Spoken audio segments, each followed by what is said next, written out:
大家好，在先前的視頻裡，大宇探訪了湖南多座人造鬼鎮，他們因種種原因從藍圖跌落荒原。常德大唐司馬城21砸下去，空城多年，日均遊客不足10人。常德桃花源古鎮50億豪賭，商鋪關門，村民斷供。益陽江南古城75億投資，荒草遍地，只剩風聲。今天我們為湖南之行畫上句號，帶大家去看一座面積最大、投資最多、場面最震撼的超級人造古鎮——長沙潼關窯。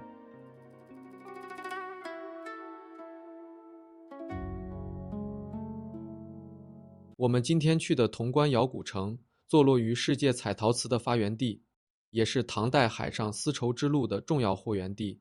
它位於長沙西北40公里，緊依湘江，占地3000亩，相當於30個足球場。2014年開工，僅古鎮部分就投入100億，住宅區更高達200億。8座博物館、18處人文景點、3家星級酒店、20餘家民宿客棧，光聽數量就夠驚人。2018年開園，門票一度炒到300元，很快因服務差、配套跟不上被遊客吐槽。2020年疫情衝擊，母公司巨虧，古鎮瀕臨破產。2023年，政府引入19億投資，古鎮起死回生。今天我們就走進這座巨無霸古鎮，看看盤活後的潼關窯究竟是假繁榮，還是另有隱情。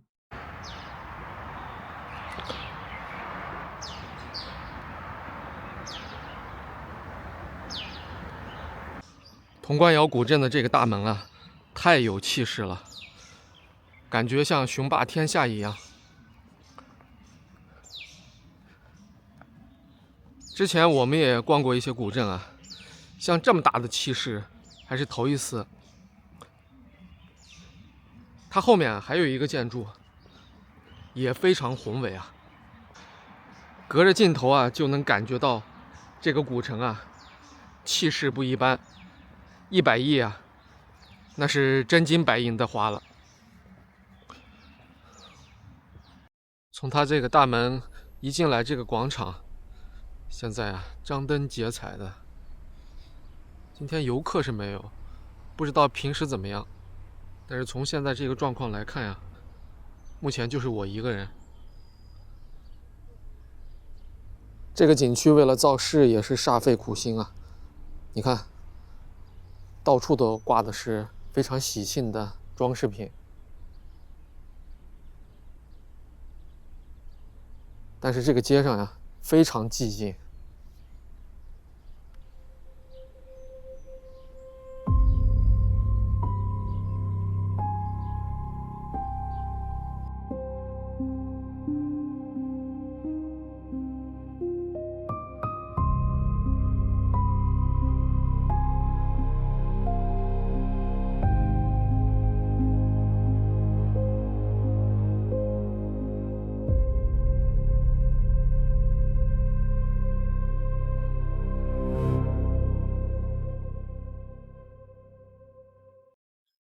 老家具博物馆，感觉到家具市场了。這個呀，是我見過最多的古床。我們來看一下，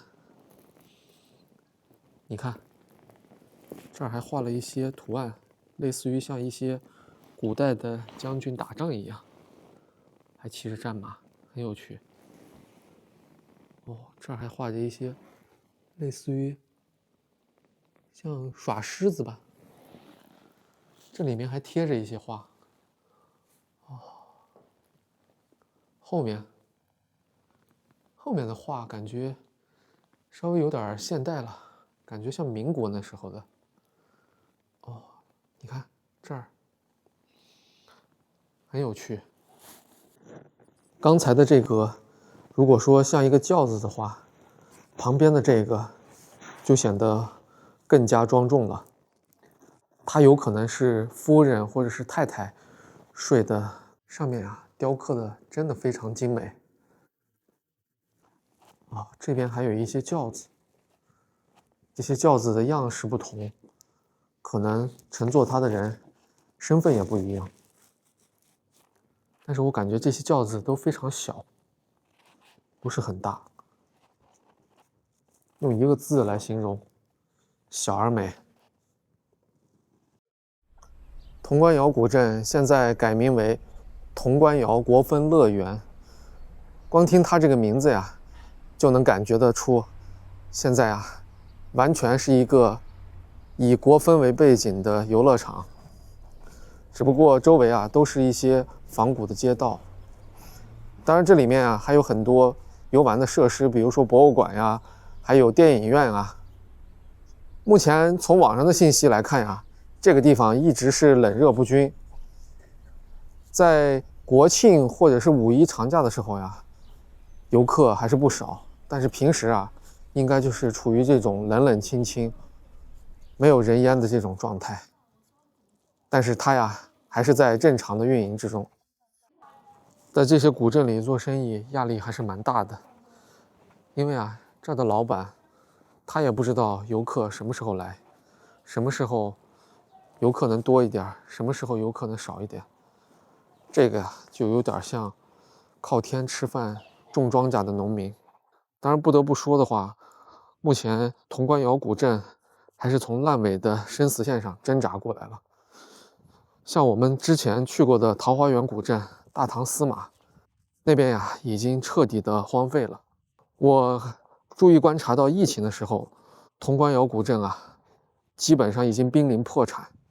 但是呀，後來應該是又拉了一些投資，把這裡帶動起來了。這兒有一家店開門了，我們看一下。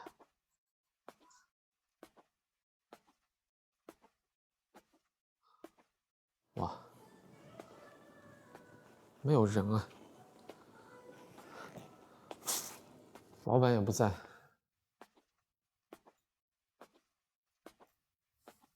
就這麼空着呀。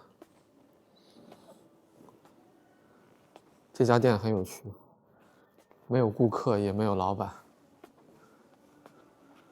看來老闆也找地方打盹去了。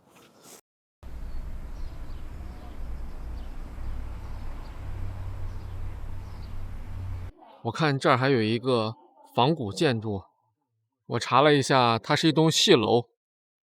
這個呀是一個有160年的一個古典建築。我們可以看見上面的這些雕梁畫柱呀，特別精緻。這些技術呀，在現在應該都失傳了吧？它門口還有一個長相非常 Q 彈的小獅子，好乖呀。這邊也有一個，它的這些橫梁可以看見，上面都有一些精美的圖案。這個大門上啊，有一個門神，應該是秦叔寶和尉遲恭吧。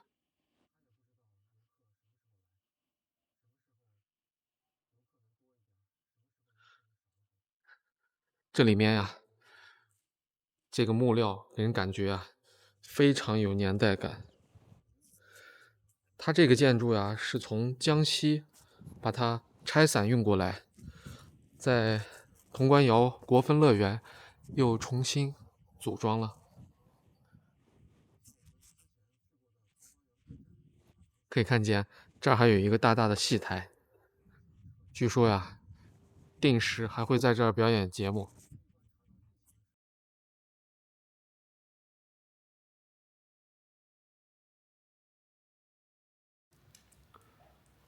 自打這個地方改為潼關窯國分樂園以後，應該是又小小的火了一把，這吸引了很多商家跑到這裡啊，繼續開店入駐。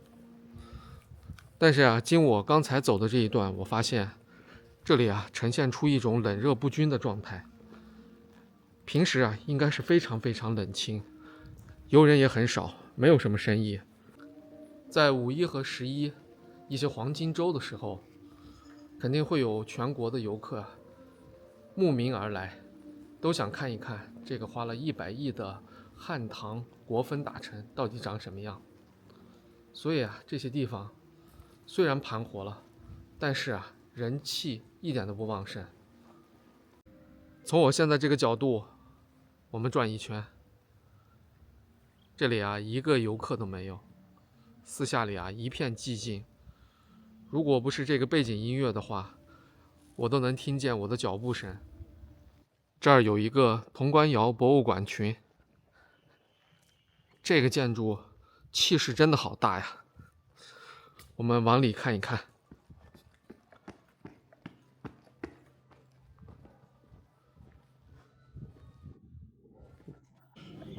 這兒有一個牌子，場館提升，暫停開放，什麼情況？難道花128元錢就過來看這些建築嗎？這個呀，也太讓人意外了。潼關窯古城最早的门票是268，之後啊，因為地方大、性價比低，反复被人投訴，它的门票就一路下滑至88元。自打它改了一個名字，潼關窯國風樂園以後，票價又恢復到128。但是我個人認為，這裡啊就不應該收門票，應該把遊客請進來，讓他們在古城裡面消費，這個呀才是這裡唯一的出路。當然，肯定也会有人質疑我，說運營這麼大的一個古城啊，這裡面的劇場啊、表演啊都是成本。但是我認為最好的方式就是單獨售票，像黑市劇場裡的表演，完全可以给它單獨標一個價錢，遊客想看自己花錢看，如果不想看啊，過來轉一轉，消費，其實也挺好的。現在我們繼續往前走，前面的這些區域啊，既沒有店家，也沒有遊客，也沒有景區的遊覽人員。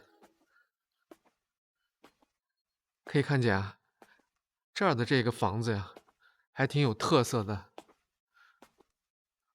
雖然是一個仿古的小鎮，但是呀，可以看見它做很多建築啊，還是比較用心的，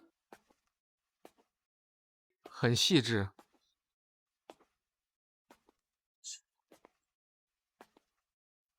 不像我們先前去的一些古鎮，一去就能感覺到滿滿的房地產氣息。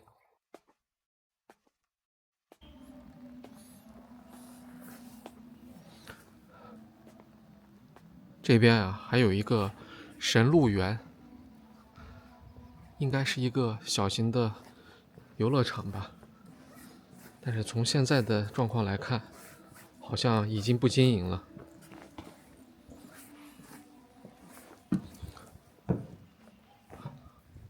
哇，這有幾個3匹小鹿的雕像，這個呀就是神鹿吧。在這邊還有一只可愛的小鹿，它在這幹嘛呀？哈哈，真的很可愛。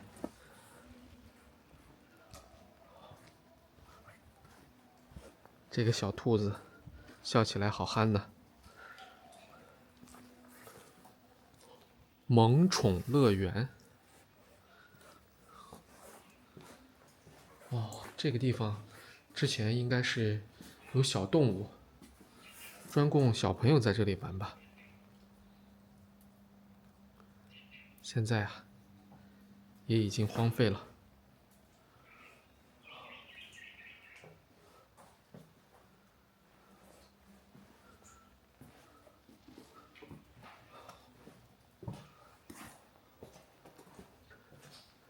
这個房子呀，感覺也不像有人了。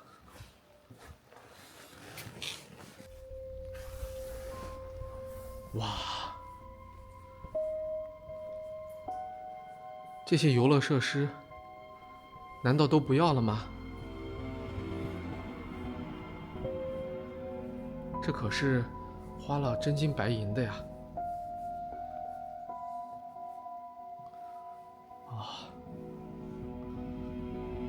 我想，在這兒的這個投資的老闆啊，一定是血虧離場的。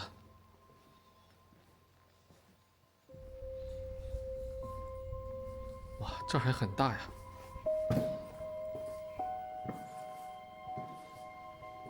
這裡面之前應該也養着一些魚吧？蝴蝶蟹，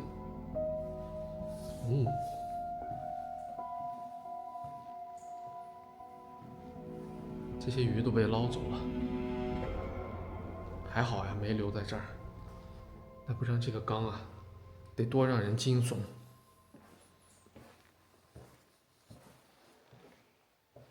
看，這個水啊，還挺清的。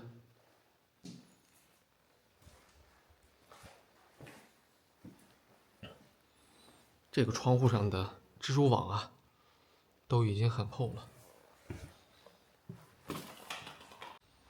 這個外面的面積也不小，我感覺這兒都可以投資一個幼兒園了。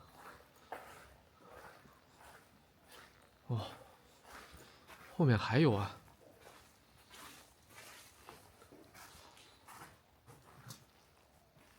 哇，嚇了我一跳啊！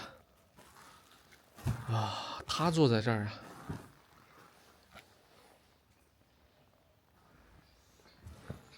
這兒寫的是光影山谷。哇，這個面積真的好大呀！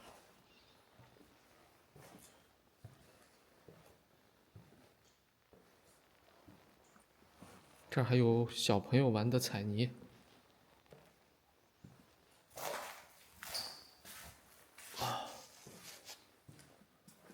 真是讓人非常意外啊！没想到這個古鎮啊，還有這樣的店。這些東西啊，都撂在這兒，老闆真的不要了呀？咱們剛才去的這個地方呀，僅僅是這個古鎮裡眾多商家的一個縮影。我認為啊，還有很多店家現在前赴後繼的在這兒投資。當然，我也不是專門為了黑古鎮，我只不過是提醒在座的各位投資人，大家一定要理性。現在這個時候呀，還要進行一些投資，一定要考慮清楚自己的口袋。當然啊，經營一些項目，選位置也很重要。剛才這家神鹿園呀，它的位置就非常偏僻，已經在古鎮的一個拐角處了。所以啊，做這麼大的一家店，沒有生意也在意料之中。在這個神鹿園旁邊，這兒還有一個氣炮，應該是用這些炮彈打那個城樓上的怪臉吧。但是我看這家店啊，也沒有生意。當然，對面的那個旋轉木馬呀，現在已經也徹底荒廢了。潼關窯古鎮花了100個億，面積有3500畝，差不多有30個足球場那麼大。周邊區域啊，更是大的驚人。如果要把所有區域走完的話，差不多要花1天時間。就是這麼一個龐大的仿古建築群，要在裡面呀投入所有的店鋪商家是不太可能的。所以啊，目前景區只開放了一些區域，剩下的大部分区域呀，要麼是待建狀態，要麼是封閉狀態。我們今天沿河邊大概走了景區的一半，我發現呀，除了門口的幾個商家呀，現在能勉強維持。在景區內部的一些商家，要麼是關張大吉，要麼是經營困難。就像我剛才說的，如果潼關窯古鎮啊，能把身段放下來，把門票降下來，然後花大力氣啊開展運營活動，我認為啊，這裡啊未來的發展前景還是蠻好的。因為啊，首先這裡會有一定的歷史沉澱，其次呀，這裡的建築做的都非常大气。当然，风格咱们先不说，至少呀，这里的建筑规模还是非常庞大的，給遊客的感覺呀非常震撼。其次呀，像潼關窯古鎮這種已經被盤活的古鎮，如果他堅持做，也會引來很多投資。這樣的話呀，這個古鎮就做起來了。感謝收看本期視頻。做視頻不易，如果喜歡這個頻道，請點讚關注，別忘了點亮小鈴鐺，這樣就不會錯過每一期更新。我是大宇，歡迎你的留言，讓我們每周不見不散。